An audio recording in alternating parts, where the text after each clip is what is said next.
They threw my daughter away like garbage. Left her on a park bench with my granddaughter and 3 suitcases. Her father-in-law fired her. Her husband kicked her out. They said our bloodline wasn't good enough for their empire. I told her to get in the car. They had no idea that empire was mine, and I was about to take it back. Welcome to today's story, everyone. Before we begin, please hit that like button, subscribe if you haven't already, and drop a comment telling us where you're tuning in from. Quick reminder, this narrative contains dramatized elements for storytelling and educational value.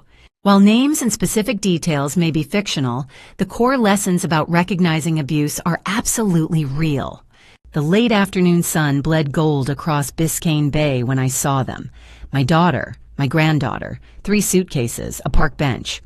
"Pull over," I told my head of security. He didn't ask why. The black sedan slid to the curb and I was out before the engine stopped.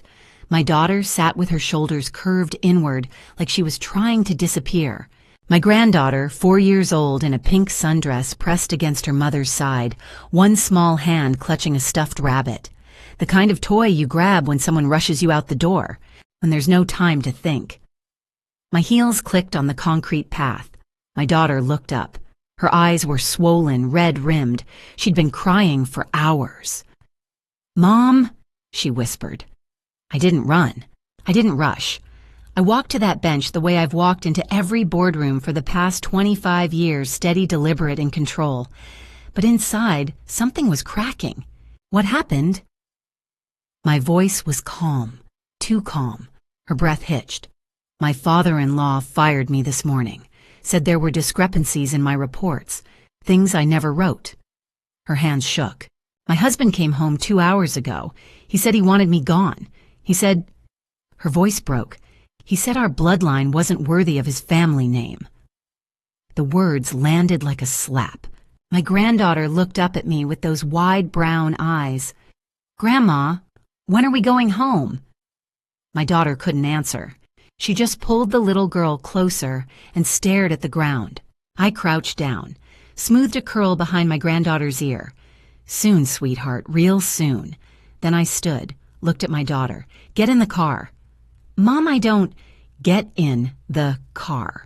I kept my voice gentle but firm. My security guard already had the trunk open. He loaded the suitcases without a word, then held the back door as they climbed in. My granddaughter clutched her rabbit. My daughter stared out the window like she wasn't sure where she was anymore. I slid into the passenger seat. "Home." He nodded. He knew the address. My house in Coconut Grove.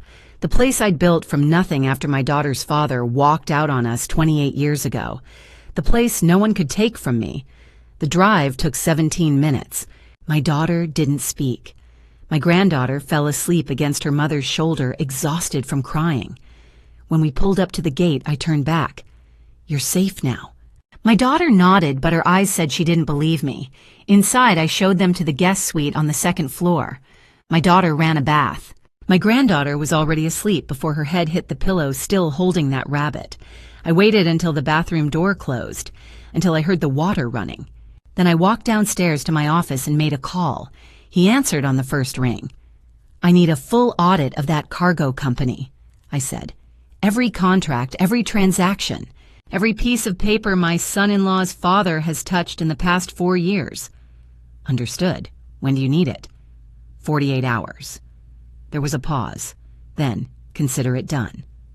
I hung up, poured myself 2 fingers of bourbon, stood at the window overlooking the bay, watching the lights flicker on across the water. My son-in-law's father thought he could throw my daughter away like trash. He thought I wouldn't notice. He thought wrong. My daughter didn't know it yet. My son-in-law didn't know it. His father certainly didn't know it. But that cargo company he'd been running for the past 6 years, the one he thought he owned, the one he used to fire my daughter and destroy her career, I'd owned it all along. Through shell companies, through trusts, through layers so deep that even the best forensic accountants would need months to untangle them. I'd let him play boss. Let him think he'd built something. Let him parade around Miami like he was somebody. Because I needed to see what kind of man my daughter had married, what kind of family she'd joined, what kind of people would raise my granddaughter. Turns out I'd seen enough. My son-in-law's father thought he could use my company to humiliate my daughter, thought he could destroy her reputation, thought he could throw her out like garbage and face no consequences. He was about to learn something about consequences. What my security guard would find in the next 48 hours wouldn't just expose fraud. It would expose a pattern, a system, a carefully constructed empire of lies built on my foundation. And I was going to burn it down. I took a sip of bourbon, watched the sun set over the water. My daughter was upstairs, probably crying in the bathtub. My granddaughter was asleep, clutching a stuffed rabbit in a strange bed. But they were safe. They were home. And the men who'd put them on that park bench, they had no idea what was coming. The house was quiet. Upstairs, Sophia slept in the guest suite. Ruby curled beside her, that stuffed rabbit tucked under one small arm. But I sat in my office, the desk lamp casting long shadows across the mahogany, and I let myself remember. 4 years ago, April 2021. Sophia had come to me with that smile, the kind that lit up a room, and told me she was engaged. Adrian Westbrook. Charming, handsome, Harvard Business School.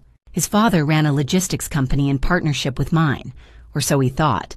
I'd smiled, hugged her, said all the right things. Then I made a call.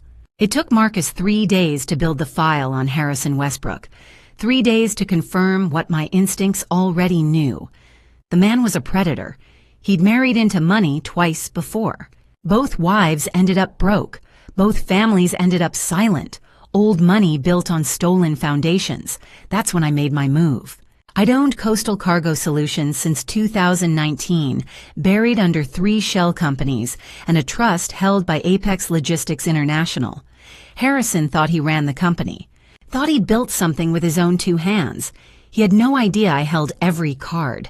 So I offered Sophia a position, Director of Operations at Coastal Cargo. She'd been so proud, thought she'd earned it on her own merit. She had, but I'd also been watching. Testing her, seeing if she had what it took to survive in that world, seeing if Harrison would show their true faces when they thought no one was looking. Turns out, they did. I leaned back in my chair. The clock on the wall read 2:15 in the morning. I should have been exhausted, but my mind was sharp, clear. 4 years. I'd given them 4 years to prove me wrong. They'd proven me right instead. The knock came at 7:30. I'd showered, changed into a charcoal suit, made coffee in the kitchen while Sophia and Ruby still slept. Marcus let himself in through the side entrance, the one he'd used 100 times before, and crossed to my office without a word. He carried a gray folder. I didn't stand, just gestured to the chair across from me. Tell me. Marcus opened the file, slid a police report across the desk. Harrison filed this yesterday afternoon, 3:45 p.m., Miami-Dade County Sheriff's Office. I scanned the document. My hands didn't shake. They never did.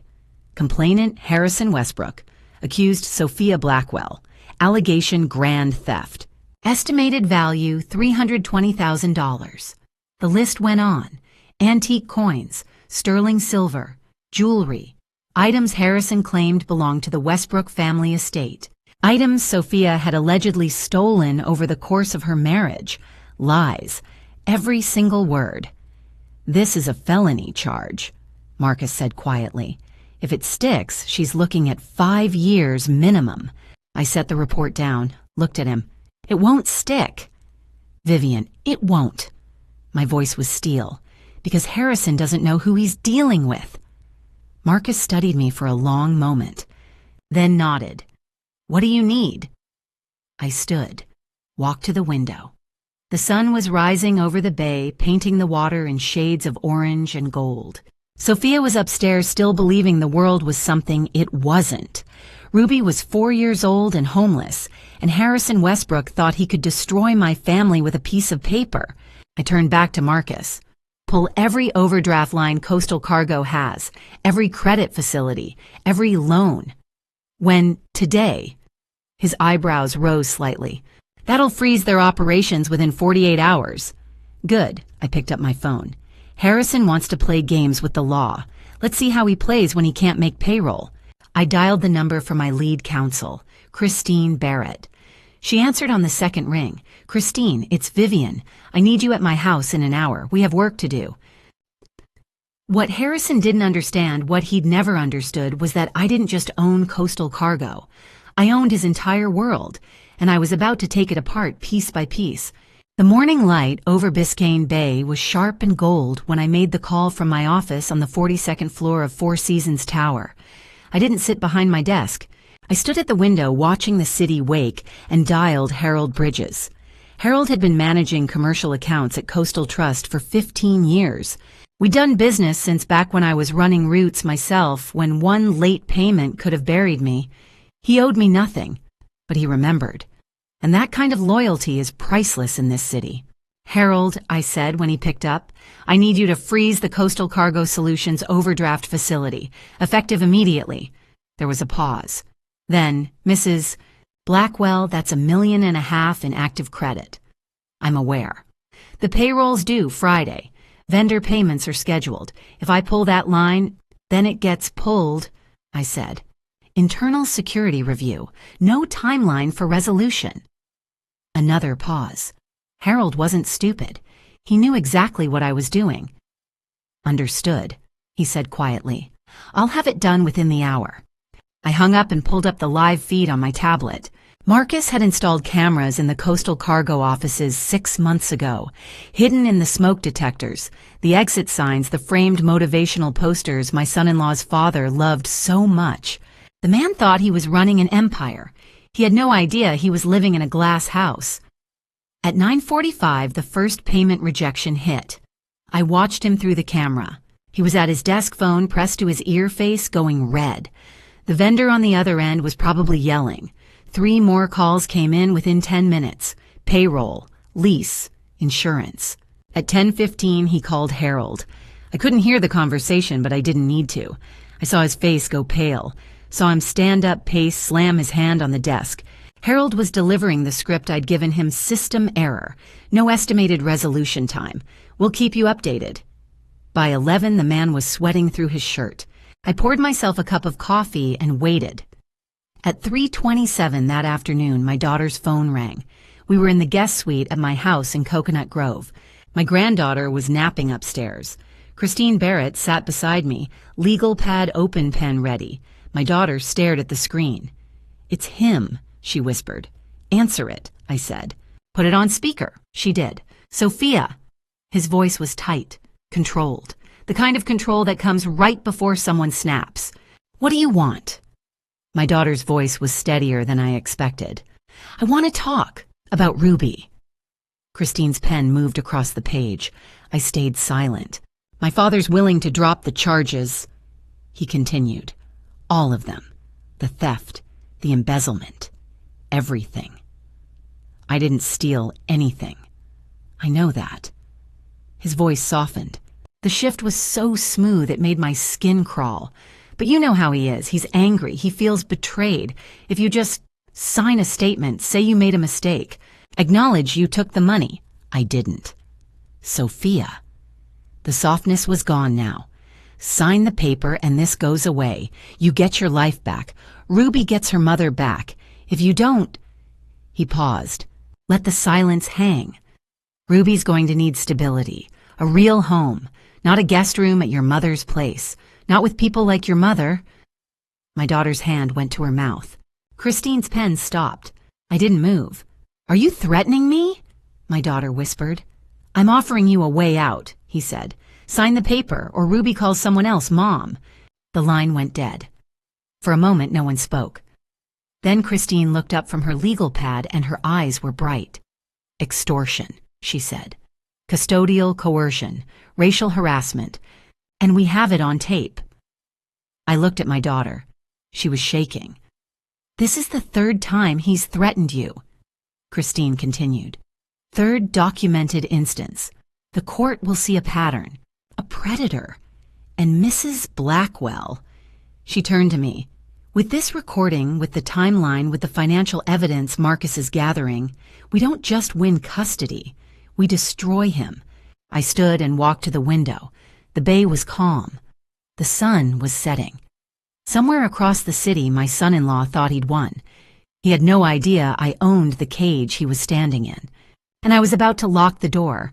The Perez Art Museum sat like a jewel on Biscayne Bay, all glass and light and modern angles. I donated enough over the years to have my name on a plaque near the entrance.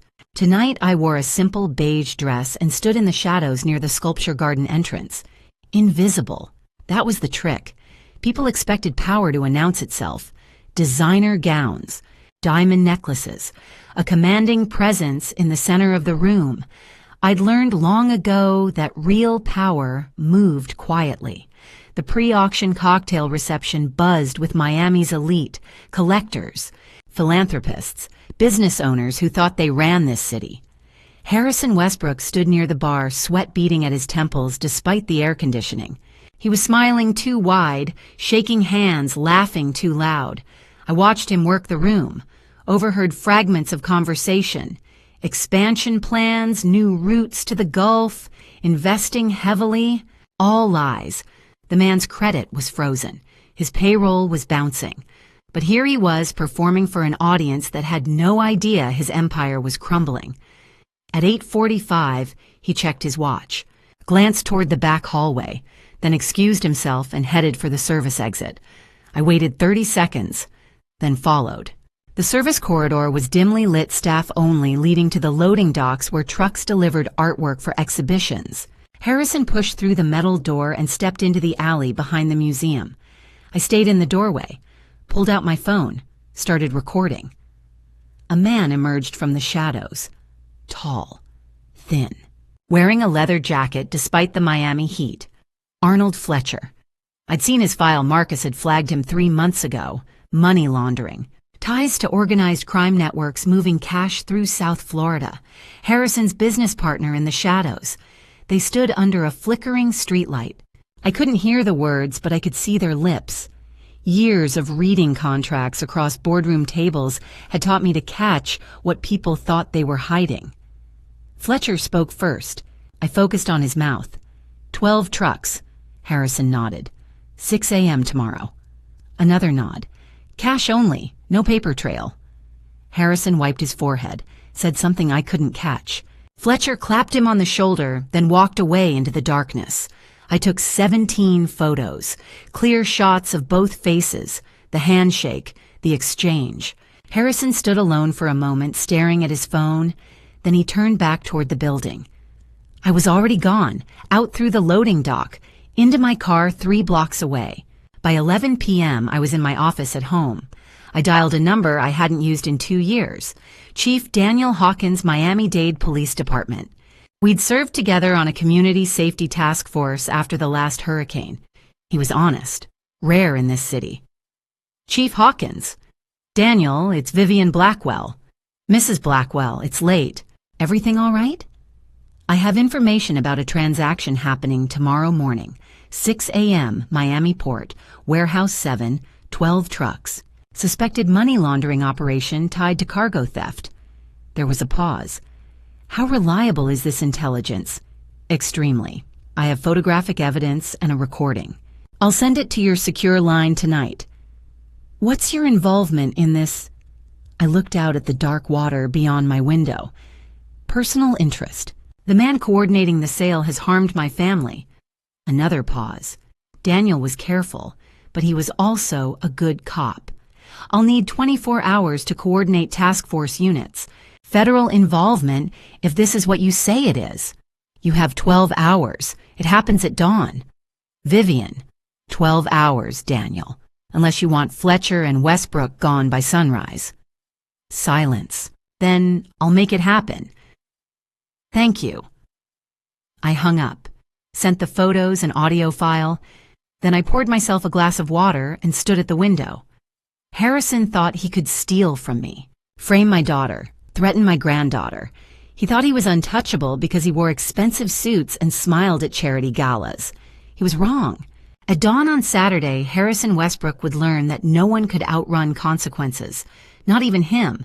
I sat in my home office at 6:15 Saturday morning, laptop open on the desk.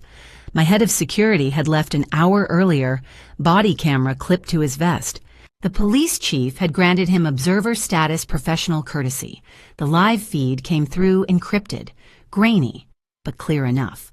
The port, Warehouse 7.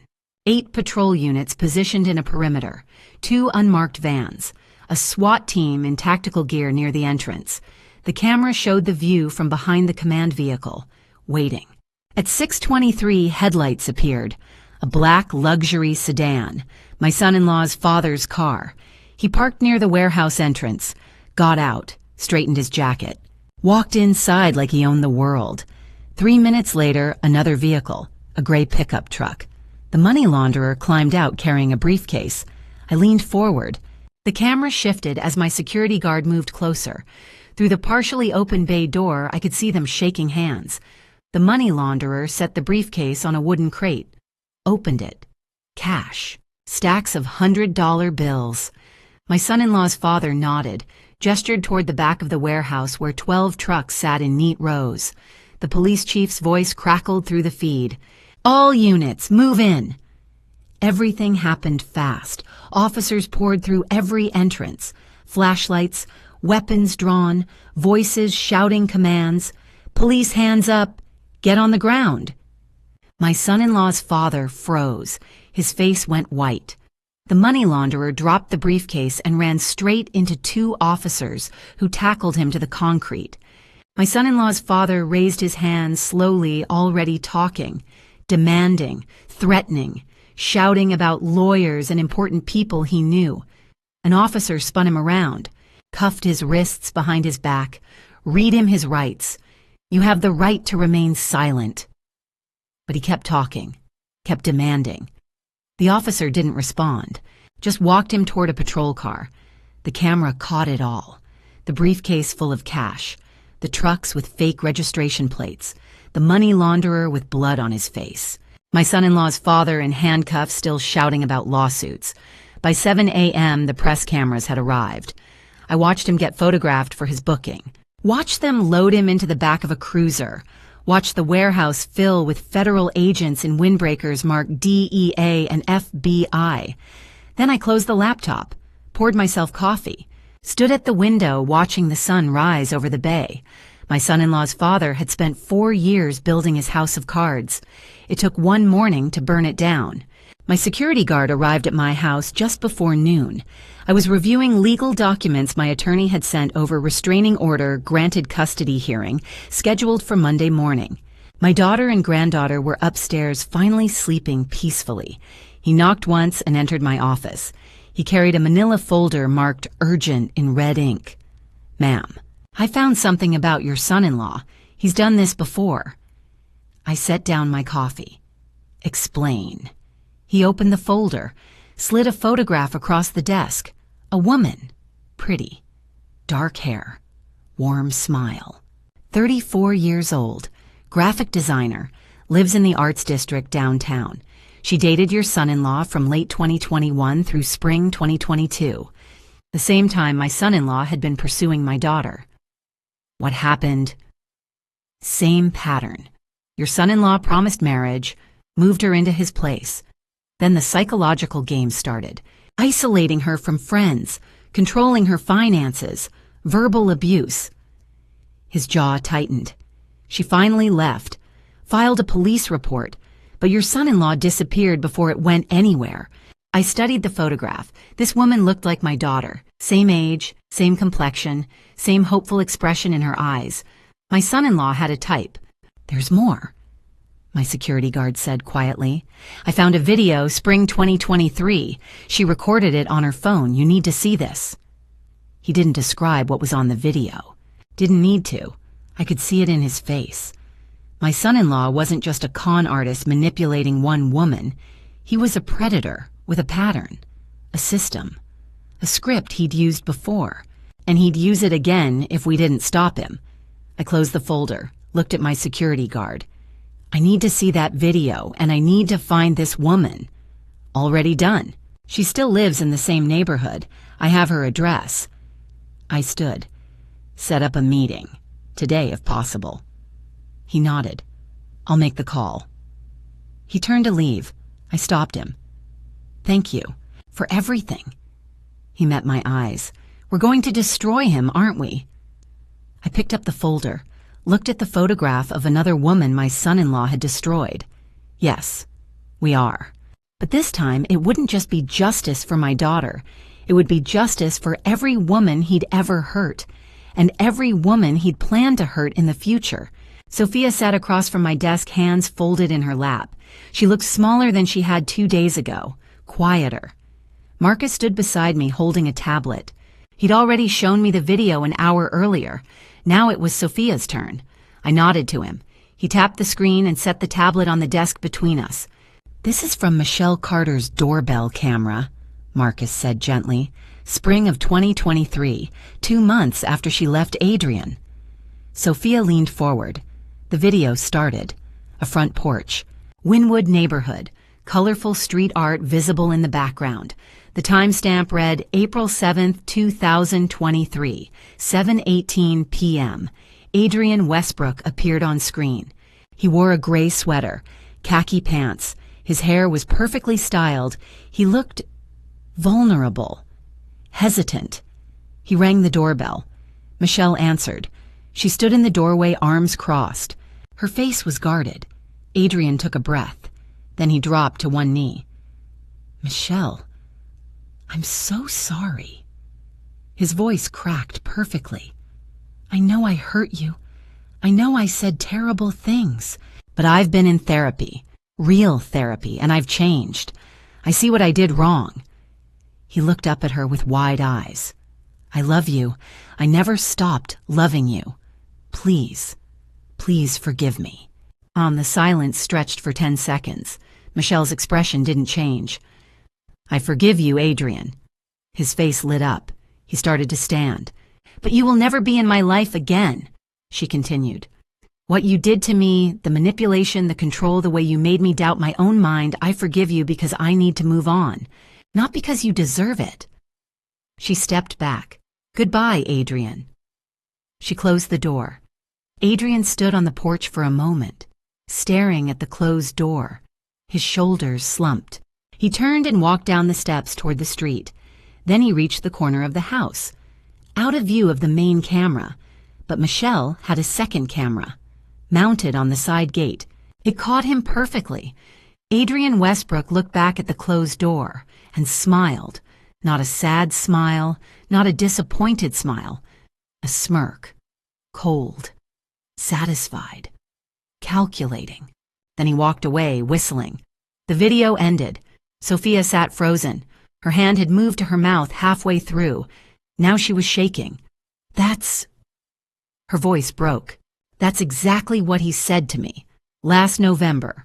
Word for word." Tears spilled down her cheeks. The therapy line. The "I've changed" speech. Even the way he knelt down. She looked at me. I thought it was real. I thought he meant it." "You weren't supposed to know it was a script," I said quietly. "I'm not crazy." She was crying harder now. "I'm not weak. He had a script. He's done this before. He's probably done it a dozen times." I stood and walked around the desk, knelt beside her chair, took her hands. "You are not crazy. You are not weak. This isn't about anything you did or didn't do." I held her gaze. Adrian Westbrook is a predator. He has a pattern, a system. You were never fighting a husband who made mistakes. You were fighting someone who planned every move. Sophia collapsed against me. I held her while she cried. Marcus quietly left the room, closing the door behind him. After a few minutes, Sophia pulled back, wiped her face. "What do we do now?" I stood. "Now we make sure he never does this to anyone else." I picked up my phone, dialed the number Marcus had given me. It rang twice. "Hello?" A woman's voice, strong, careful. "Michelle Carter." "Yes, who's calling?" "My name is Vivian Blackwell. I'm calling about Adrian Westbrook." There was a long pause. Then, "I've been waiting for this call." The doorbell rang at 5:47. A silver sedan had pulled through the gate 30 minutes after our call. I opened the door myself. She was smaller than I'd expected. Dark hair in a ponytail, jeans and a gray sweater. Her eyes were careful. "Ma'am, please come in." I led her to the living room. My daughter sat on the couch, hands twisted in her lap. The woman stopped in the doorway when she saw her. The two women stared at each other. Neither spoke. I watched it happen. The recognition, not of faces, but of something deeper. The way survivors recognize each other. The woman spoke first. "It wasn't your fault." My daughter's eyes filled. "It wasn't yours either." The woman crossed the room. My daughter stood. They held each other, two strangers who understood each other completely. They both cried. I stepped back and gave them space. After a moment, they sat down together on the couch. I poured tea and sat across from them. "Tell me what happened," I said gently. The woman looked at my daughter, then at me. "The same things that happened to her. I met him in late 2021. He was charming. We moved in together after 3 months. That's when it started." "What started?" "The comments. You're too sensitive. You're overreacting. When I got upset, he'd make me apologize for having feelings." She picked up her tea. "Then the isolation. Said my friends didn't understand us, said my mother was controlling. Convinced me to quit my job, said he'd support us." Her voice hardened. 2 months later, he kicked me out with nothing." My daughter spoke quietly. "He told me my family didn't understand us either." The woman nodded. "That you were too emotional. Every day. That he was the only one who really loved you." My daughter closed her eyes. "Yes," I leaned forward. "You said he took money. $45,000, savings, jewelry from my grandmother. He claimed I'd given them to him as gifts. When I filed a police report, he showed forged receipts." Her jaw tightened. "He planned all of it." The office door opened. My attorney entered with her legal pad. I'd texted her 20 minutes ago. "I'm the family attorney. I've been listening. I hope you don't mind." The woman glanced at me. I nodded. "I don't mind." My attorney sat beside me. "If both of you testify about his pattern, the financial manipulation, the psychological abuse, the systematic targeting, we can build a federal case, pattern predation, criminal charges." The woman looked at my daughter, then at me. "What do you need? Your testimony, your documentation, your willingness to face him in court." She didn't hesitate. "I'm in. Let's take him down." They talked for another hour, comparing notes, discovering he'd used identical lines on both of them, the same script, the same tactics. By the time the woman left, they'd exchanged numbers, made plans to meet again. My daughter walked her to the door. "Thank you for coming." "Thank you for calling," the woman said. "I thought I was alone." "You're not. Not anymore." After she drove away, I returned to my office. My security guard had left a large envelope on my desk, the full audit report. I opened it and started reading. What he'd found made my son-in-law's father's truck theft scheme look like petty crime. 12 loans under my daughter's forged signature, $2.1 million, offshore accounts, a scheme to use my company's federal license as collateral for $7 million. They hadn't just stolen from my daughter. They'd tried to steal my entire empire. I closed the folder, stood at the window. 2 women had survived my son-in-law's pattern. 2 women who'd thought they were alone. But they weren't alone anymore. And my son-in-law, his father. They were about to learn what happened when you came from my family. Rain drummed against the windows, steady, relentless. The kind of spring storm that rolled in from the Atlantic and settled over Miami like a blanket. I sat alone in my office. The house was quiet. Sophia and Ruby were asleep upstairs.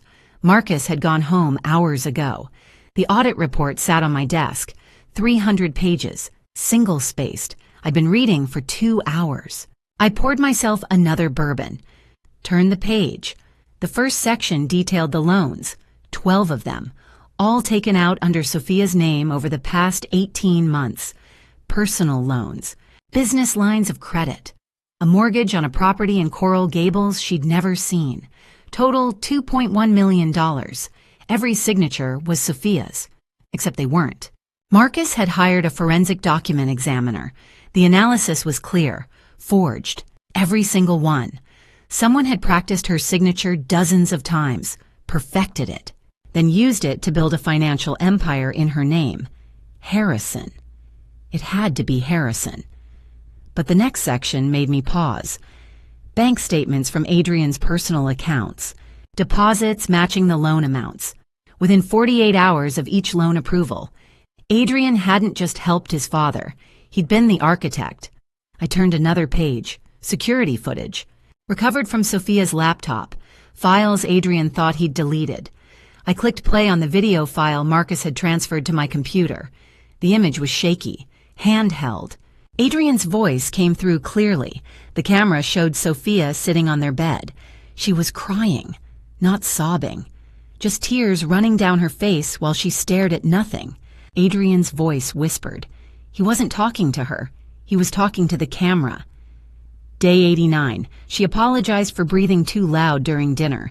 Said she didn't mean to disturb me. A pause. Almost there. The video cut off. I sat back, stared at the dark screen. He'd been documenting it. His systematic destruction of my daughter's sense of self, like it was a project, an experiment. I closed the laptop, picked up the bourbon, didn't drink, just held the glass. The rain kept falling. I turned to the final section, the one Marcus had marked urgent in red pen. A loan application, filed 3 weeks ago, $7 million, secured by collateral. The collateral listed Apex Logistics International Transport License, federal authorization for cross-border freight operations between the United States, Mexico, and Canada. The license I'd spent 15 years earning, the foundation of my entire company. Harrison had tried to use it as collateral, had forged documents claiming he had authorization to leverage my assets, had walked into a bank and attempted to borrow $7 million against the license that allowed my company to exist. If the loan had gone through, if the bank had defaulted, the federal government could have seized my license, shut down Apex, destroyed everything I'd built. I stood, walked to the window, watched rain slide down the glass. I'd built Apex Logistics from one truck and a dream. 28 years ago. Single mother, no husband, no family money. Just determination and a willingness to outwork everyone else in the room. I'd negotiated with men who thought I didn't belong. Smiled through meetings where I was the only woman. Proved myself 1,000 times over. And Harrison Westbrook thought he could take it. Because my daughter had loved his son. Because they'd convinced her she was weak. Because they believed I wouldn't notice until it was too late. They forgot something important. I didn't just protect my family, I protected what I built. And I would burn their world to ash before I let them take one brick of my empire. I picked up my phone, scrolled through messages, found the one I needed, an invitation. Spring Charity Gala. April 22nd, the Biltmore Hotel, black tie, Miami's elite gathering to celebrate the city's business leaders. This year's honoree Harrison Westbrook, receiving the Miami Business Leader of the Year award. They'd announced it 3 weeks ago. Before the arrest, the event organizers were probably scrambling, wondering if they should rescind the award. I typed a message to the gala chairwoman, someone I'd known for years. Don't cancel Harrison's award. He deserves his moment. I hit send. Then I called Christine Barrett.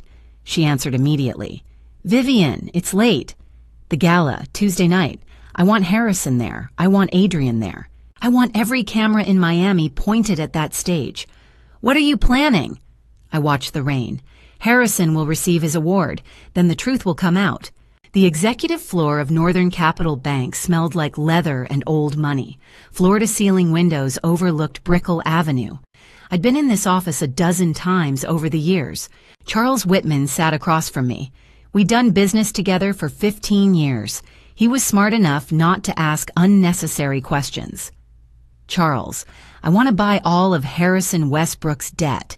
Everything. Mortgages, car loans, credit lines, personal loans, business obligations, all of it. He didn't blink. That's a substantial portfolio. I know exactly what it is. He pulled up his computer, typed for a moment. Total outstanding debt across all accounts, $4.2 million. What's the discount for a cash purchase today? 15%. Standard for distressed debt. I did the math. $3.57 million, wire transfer. I want the paperwork finalized by noon. Charles studied me. You'll become his sole creditor. That's the point. He nodded slowly. Consider it done. Anything else? Freeze all accounts associated with Harrison Westbrook and Adrian Westbrook, effective immediately. Reason: creditor change, security review, standard procedure. Charles made a note. They won't be able to access any funds until the review is complete. Exactly. I stood. One more thing. The Coral Gables property, the mansion where Harrison lives. I need the land deed records. He pulled up another file, frowned. The house is in Harrison's name, but the land... He looked up. The land is owned by Zenith Development Corporation. I smiled. That's correct. You own Zenith Development? I do. The lease expires in 2 months. But there's an early termination clause for tenant bad faith. I'm activating it. Harrison has 30 days to vacate. Charles leaned back. He's going to fight this. Let him try. I signed the papers, transferred the money. By 11:45, I owned every dollar Harrison Westbrook owed to anyone. He just didn't know it yet. I was back home by 3 p.m. Sophia sat in the living room with Christine. The recording device was already set up on the coffee table. My phone rang at 3:32. Adrian. I nodded to Sophia. She answered on speaker. Her hand was steadier this time. Sophia. Adrian's voice was tight, controlled, but I could hear the desperation underneath. We need to resolve this situation. What situation? Your mother's interference, the restraining order, the custody motion. He paused. I'm willing to negotiate. Negotiate what? Have your mother sign over the Brickell condo, the $3.6 million unit in her name. Transfer it to me. I'll drop the custody suit. You can see Ruby on weekends. Supervised visits. Reasonable terms. Sophia's jaw tightened. And if she doesn't, then I disappear with Ruby, permanently. Your mother might own half of Miami, but women like her never really own anything, do they? Not where it counts. 24 hours, Sophia. That's all you have. The line went dead. Christine clicked off the recorder, looked at me. Extortion, custodial coercion, attempted fraud, third recorded instance of racial harassment. She made notes. We have enough for criminal charges now. I stood, walked to the window. The sun was setting over the bay. He thinks he's winning, I said quietly. He's not, Christine asked. Tomorrow night, Adrian will walk into that gala in a rented tuxedo. He'll smile for cameras, shake hands, stand beside his father while Harrison accepts an award. I turned back to her. He'll think he won, think he broke us, think we're scrambling to give him what he wants. And he'll be wrong, Christine said. He won't just be wrong. I picked up my phone, sent a single text to Marcus. Everything is ready. He'll be walking into a trap he never saw coming. Spring sunlight poured through the windows of my bedroom, the kind of light that made Miami look like paradise. Deceptive, beautiful. I stood in front of the mirror adjusting the black evening gown, floor length, simple cut. No jewelry except the diamond studs Sophia's father had given me 30 years ago, before he left, before I learned that strength didn't come from someone else. The dress felt like armor. My reflection stared back, 63 years old, gray threading through my hair, lines around my eyes that hadn't been there when I started Apex. For a moment I let myself remember, 28 years old, standing beside a single truck in a rented lot. Sophia was 4, holding my hand, asking why we were there. Mama's starting a company, baby. We're going to build something big. For me, for you. I blinked. The memory faded. The woman in the mirror looked back at me. And I'll protect it for my granddaughter, I said quietly. A knock on the door. Sophia entered. She wore a navy dress, simple, elegant, her hair pulled back. Mom. Her voice was small. What if this doesn't work? I turned from the mirror, crossed to her, took her hands. Sweetheart, I didn't build an empire on hope. I built it on planning, on contracts and leverage and knowing exactly where every piece sits on the board. I squeezed her hands.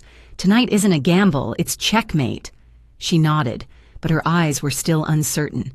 The doorbell rang downstairs. We walked down together. Marcus had already answered.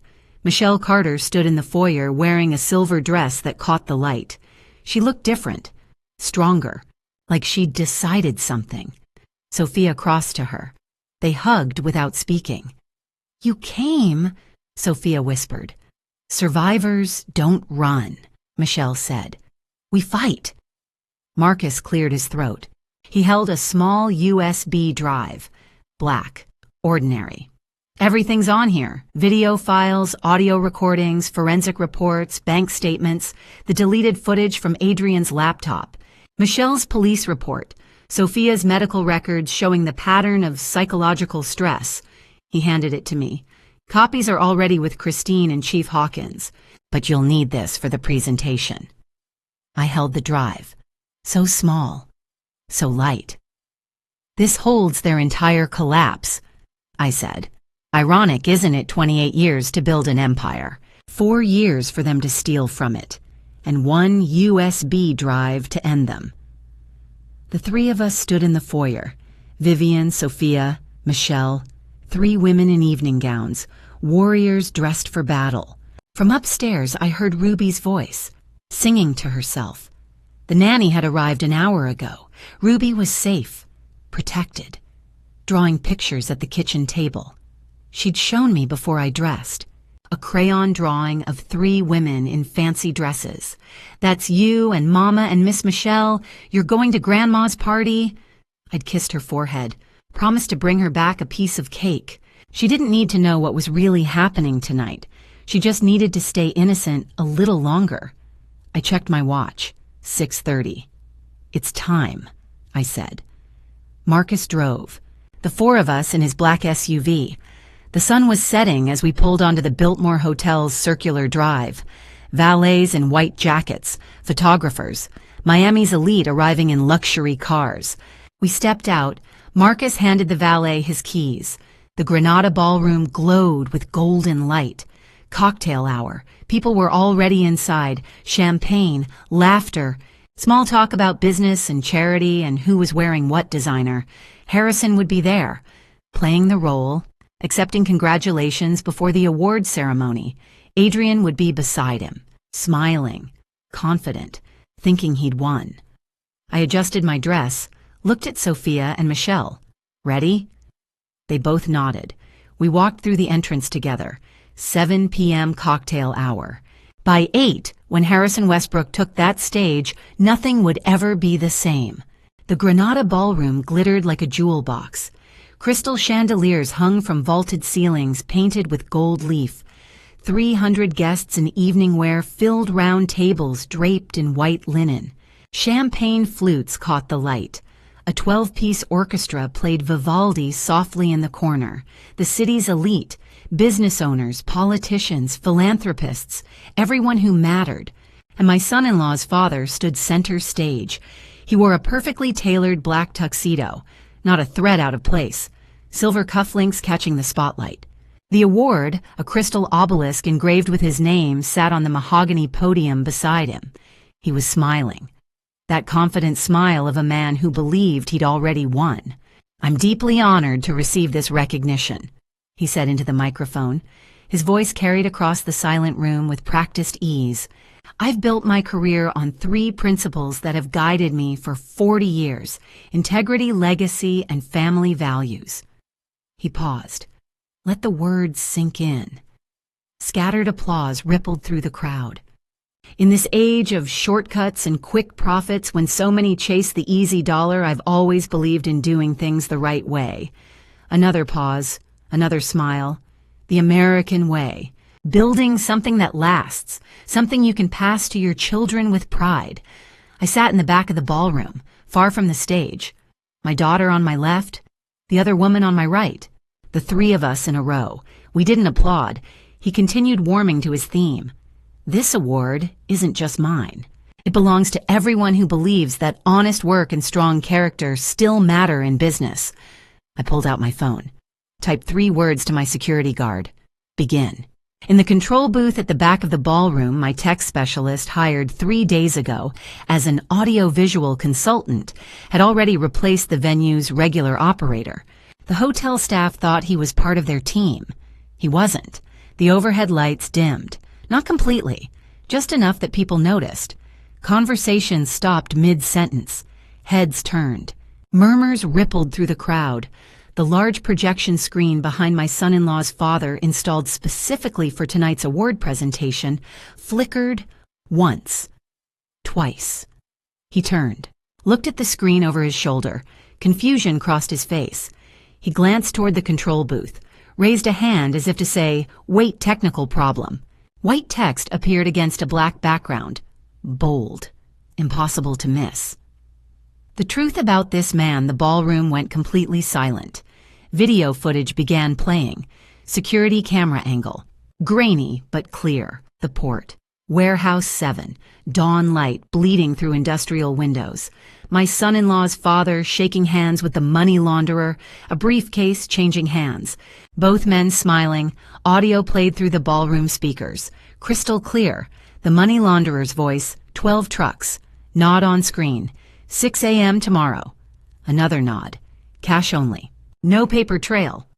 The video froze on his face mid-nod, then dissolved into another image.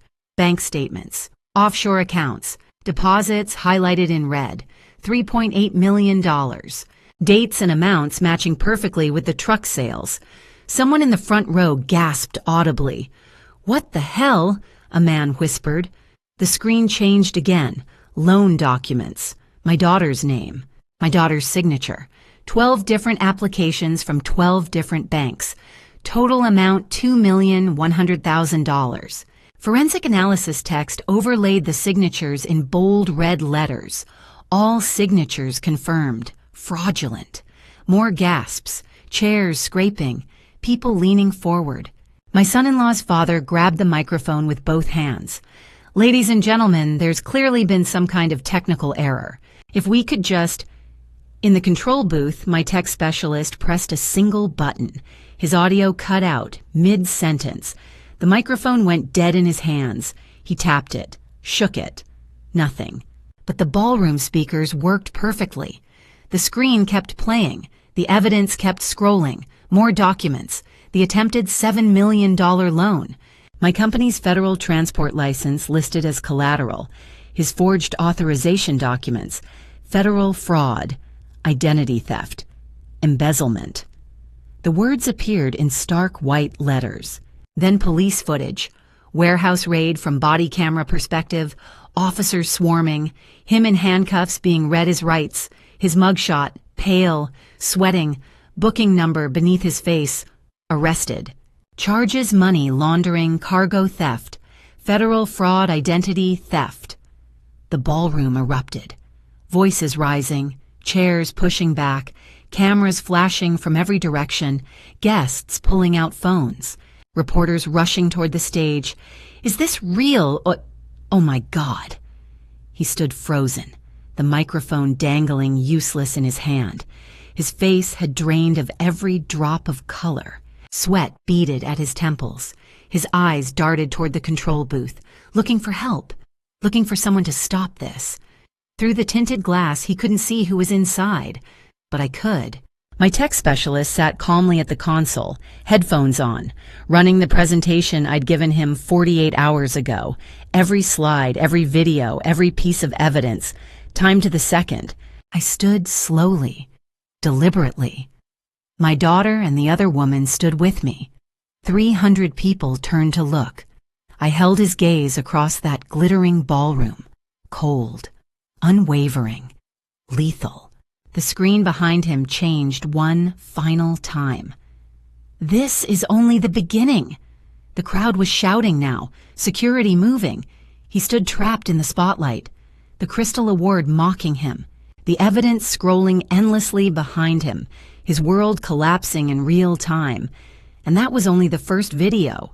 If you're still with me at this point, I need to know. Drop a comment below. Tell me, have you ever witnessed someone's world collapse in real time? Because what comes next? what happened to Adrian. That's where this story gets personal. But I need to be honest with you, the next part contains some dramatized elements. Some details may be fictionalized for impact. If that's not something you want to hear, you can stop watching now, I'll understand. But if you want to see how a predator's pattern finally gets exposed, stay with me. The screen went black for 3 seconds. Then new text appeared. White letters, stark against the darkness. The pattern. The screen split down the middle. 2 videos, side by side. The left screen showed a front porch, Wynwood neighborhood, colorful street art in the background, date stamp, April 7th, 2023. The right screen showed a different house, Coral Gables, manicured lawn. Date stamp, November 14th, 2024. Both videos began playing simultaneously. On the left, Adrian Westbrook dropped to one knee in front of Michelle Carter. On the right, Adrian Westbrook dropped to one knee in front of Sophia Blackwell. Same posture, same angle, same earnest expression. The audio from both videos played together, creating an eerie echo. Left, Michelle, I'm so sorry. Right, Sophia, I'm so sorry. Left, I know I hurt you, but I've been in therapy. Right, I know I hurt you, but I've been in therapy. Left, real therapy, and I've changed. Right, real therapy, and I've changed. Left, I love you. Please forgive me. Right, I love you. Please forgive me. Word for word, gesture for gesture, the same performance, the same lie. The ballroom had gone from chaos to stunned silence. 300 people watching the screens, watching the identical scripts play out across 2 different women, 2 different years. Oh my God, a woman gasped. He's a predator. The whisper rippled outward. Predator. Serial abuser. Pattern. Monster. Adrian stood near the stage. I watched his face, the color draining, the realization hitting. He looked toward the exit doors. Security guards stepped in front of them. Marcus had positioned them there an hour ago. Michelle Carter stood from her seat in the back. The crowd noticed. Conversation stopped. Heads turned. She walked down the center aisle, slowly, deliberately. The silver dress catching light with each step. People moved aside, creating a path. She climbed the stairs to the stage, faced Adrian directly across 10 feet of polished wood. He took a step back. Michelle, I can explain. She held up one hand. He stopped talking. Michelle turned to face the crowd, took a breath. When she spoke, her voice carried clearly across the silent room. My name is Michelle Carter. In late 2021, I met Adrian Westbrook. He told me he loved me, that I was special, different from anyone he'd ever known. She paused. He moved me into his condo. Then he started isolating me from my family, from my friends. He said they didn't understand us, that they were toxic, that he was the only one who really cared. The crowd was listening, completely silent. He convinced me to quit my job, said he'd take care of everything. Her voice hardened. Then he took $45,000 from me, my savings, jewelry my grandmother left me. When I tried to leave, he said I'd given him everything willingly, that I was crazy. Someone in the audience whispered. Michelle ignored it. He kicked me out in March 2022. I filed a police report. He disappeared before it went anywhere. She pointed at the screen still showing the split video. 1 year later, he came back with this script, this performance, begging for forgiveness, claiming therapy had changed him. She turned, looked at Adrian. I said no, so you found someone else. She looked at Sophia sitting in the back. Her name is Sophia Blackwell, and you did it again. Every word, every gesture, the same pattern. Adrian's mouth opened. Michelle, this is a misunderstanding. These women are enough. I stood, walked to the stage, climbed the stairs, took the microphone from the podium. 300 faces turned toward me. There's no misunderstanding, Adrian. My voice cut through the ballroom like a blade. You're a predator. You have a script, a system. You target women, break them down systematically, then take everything they have. I turned to face the crowd. And predators don't stop. Not on their own. They have to be stopped. I gestured to the screens. What you just witnessed is the pattern of a serial abuser, Adrian Westbrook, and his father Harrison Westbrook enabled him, funded him, protected him, used my daughter's identity to steal millions. Murmurs rippled through the crowd. Coastal Cargo Solutions, the company Harrison claimed to run, claimed to build, is actually owned by me. Through Apex Logistics International. Harrison never owned it. He was a tenant, an employee, nothing more. Harrison, still standing, frozen at the podium, made a sound. I ignored him. The land under his Coral Gables mansion mine. Owned through Zenith Development Corporation. The lease I'm terminating tomorrow. I paused. His debts, I bought them. Every dollar he owes. As of yesterday afternoon, Harrison Westbrook owns nothing. Not his house, not his company, not even his credit cards. I turned, looked at Adrian. And you thought you could threaten my daughter, extort her, use my granddaughter as leverage. You'll have the next 25 years in federal prison to learn what powerlessness actually feels like. Sirens wailed outside, growing louder. The ballroom doors opened. Chief Daniel Hawkins entered. 6 officers behind him, all in uniform. The crowd parted. Cameras flashed. Chief Hawkins walked to the stage, looked at Harrison, then at Adrian. Harrison Westbrook, Adrian Westbrook. You're under arrest for conspiracy to commit fraud, identity theft, money laundering, extortion, and pattern predation under federal statute. Officers moved forward. Handcuffs clicked onto Harrison's wrists, then Adrian's. The ballroom erupted, some people gasping, others applauding, most filming on their phones. As the officers led them toward the doors, Adrian looked back at me. His face twisted with rage and desperation. You can't do this. You don't have the right. I have every right. I didn't raise my voice. Didn't need to. I'm protecting my family, something you should understand. They disappeared through the doors. The sirens faded.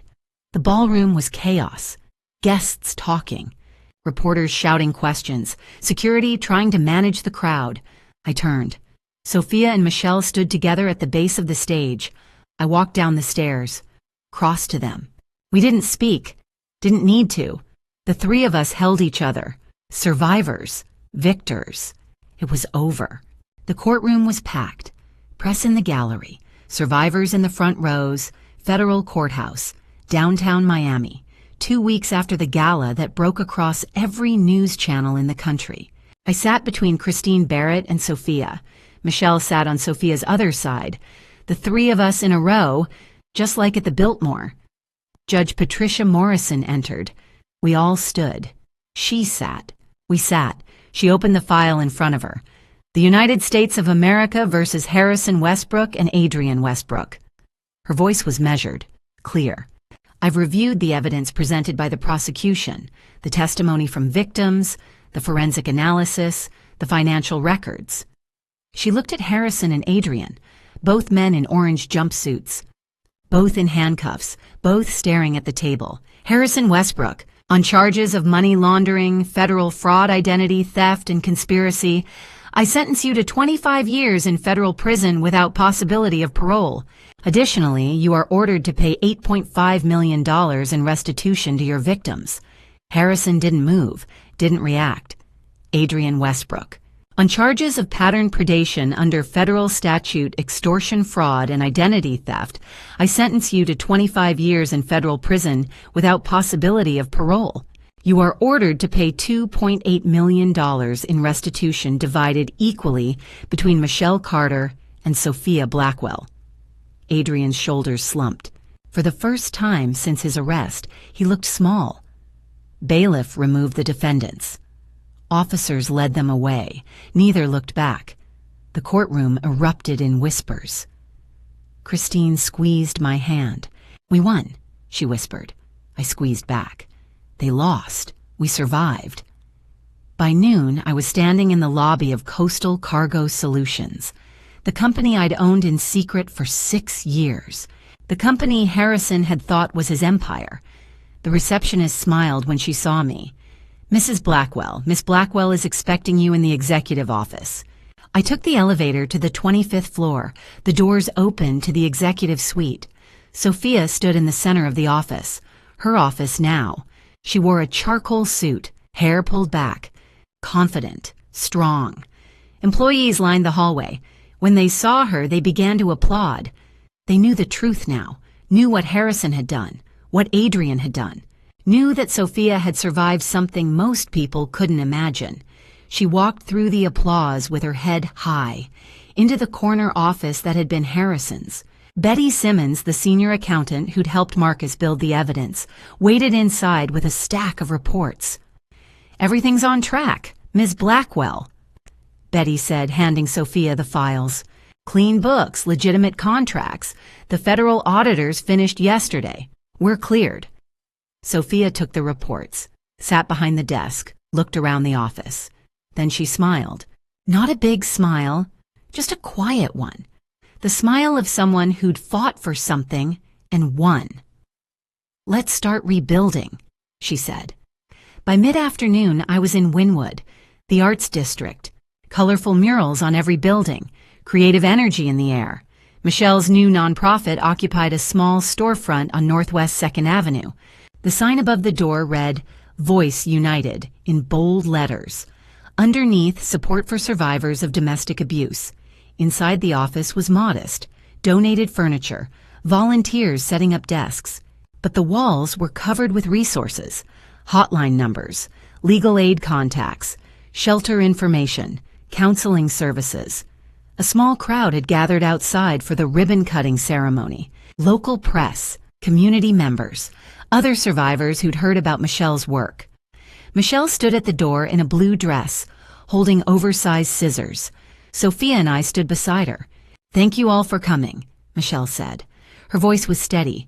Voice United exists because too many people suffer in silence, because abusers rely on isolation, on shame, on victims believing they're alone.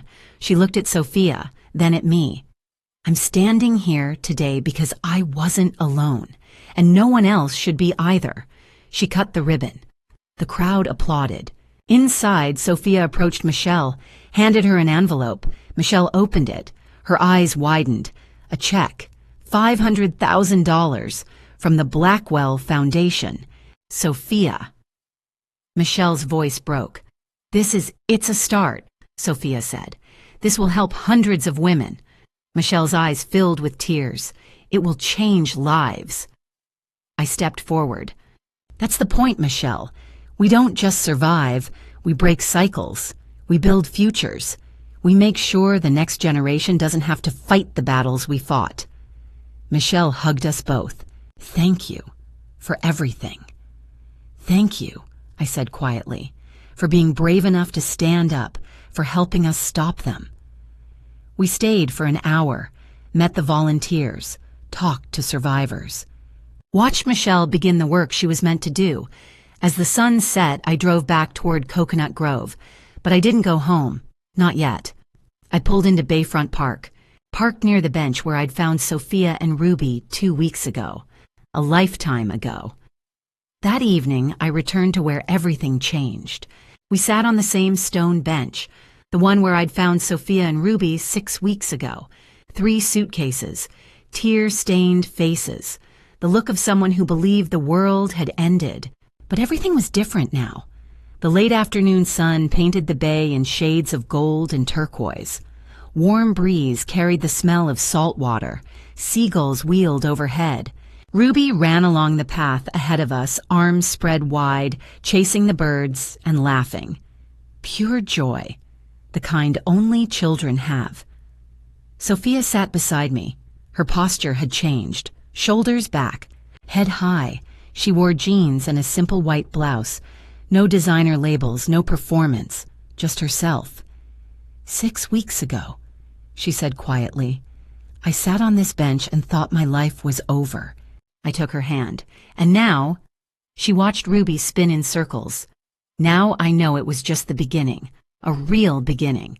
Not the lie Adrian sold me. Not the version of myself I thought I needed to be to deserve love. She squeezed my hand. The actual beginning of my life. Ruby ran back to us, breathless and beaming. She held out a small white seashell, perfectly spiral, a crack running through one side. "Grandma, look, isn't it beautiful?" I took the shell, turned it in the light. "Very beautiful, sweetheart." "But it's broken," Ruby said, pointing at the crack. "It is," I agreed. "You know what happened to this shell? Waves crashed against it. Storms tossed it around. It broke, but it survived. It washed up on this shore, and it's more beautiful because of everything it endured." Ruby looked at the shell, then at her mother, like Mommy. Sophia's eyes filled with tears. She nodded. "Yeah, baby, like Mommy." Ruby hugged her, then ran back toward the water. "Mrs. Blackwell." I turned. Michelle Carter walked toward us down the path. We'd planned to meet here. She wore casual clothes, hair loose. She looked lighter, like a weight had lifted. She sat on the bench beside Sophia, the three of us in a row. 4, if you counted Ruby dancing at the water's edge. "How did the first day go?" Sophia asked. Michelle smiled. "I got my first call this afternoon, a woman in Hialeah. She said she saw the news coverage, recognized the pattern in her own marriage.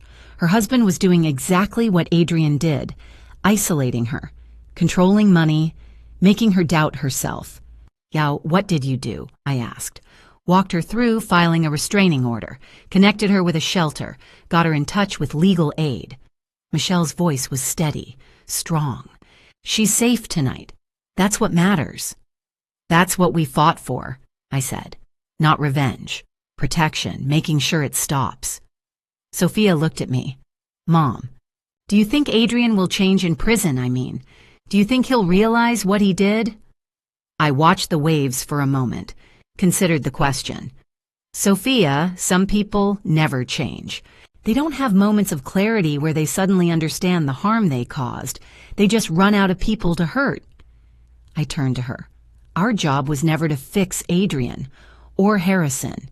It was to make sure they couldn't hurt anyone else, to protect the next woman, the next family." Michelle nodded. "And to show other women that you can leave, you can fight back, and you can win." "We did win," Sophia said softly. Ruby shrieked with delight as a wave washed over her feet. Sophia and Michelle both stood. "Come on," Sophia said, laughing. "Before she tries to swim to Cuba." They ran toward Ruby, the three of them at the water's edge. Sophia lifting Ruby onto her shoulders, Michelle taking their picture with her phone, all of them laughing. I stayed on the bench, watching. Someone once told me that revenge is a dish best served cold. But this wasn't revenge. This was protection for my daughter, for my granddaughter, for Michelle, for every woman who would call Voice United's hotline in the months and years to come. Harrison and Adrian thought they could destroy us because we're black, because we're women, because they believed their privilege, their wealth, their whiteness, their gender was armor that made them untouchable. They forgot one thing: Blackwell women don't fall. We build. And from the ashes of their cruelty, we built something they could never touch. Freedom. The sun was setting now. Ruby silhouetted against the gold light. Sophia beside her. Michelle taking another photo. 3 generations of survival. 3 women who refused to be broken. I stood, walked down to join them. Ruby saw me coming and ran. I caught her, lifted her up. "Grandma, can we come back tomorrow?" "Anytime you want, sweetheart. Forever." I kissed her forehead. Forever. If there's one thing this grandmother wants you to remember from these grandma stories, it's this: love should never make you small. I'm Vivian Blackwell. What you just heard are real family drama stories that God allowed us to survive so others could learn. Don't be like me. Don't ignore the red flags because someone speaks well or dresses nicely. Don't wait until it's almost too late to protect the ones you love. My lesson to you abusers: don't announce themselves. They charm, they manipulate, they isolate. But God gives us discernment. When someone controls your money, cuts you off from family, or makes you question your own reality, that's not love. That's abuse. These grandma stories aren't fairy tales. These family drama stories happen every day to real people. And grandma stories like mine prove that it's never too late to fight back. If you're living this nightmare right now, hear me. God sees you. God knows your struggle. And God will give you strength to walk away. Check your loved ones' partners. Ask questions. Investigate finances. Don't call it paranoia, call it protection. Like, subscribe, and share these family drama stories to help someone recognize the danger before it's too late. Final note. This content contains dramatized storytelling elements for educational purposes. Some details are fictionalized, but the core lessons about recognizing financial and emotional abuse are real. If this style doesn't suit you, that's okay. Please seek content that better fits your needs. May God protect you and yours. Stay vigilant, stay free.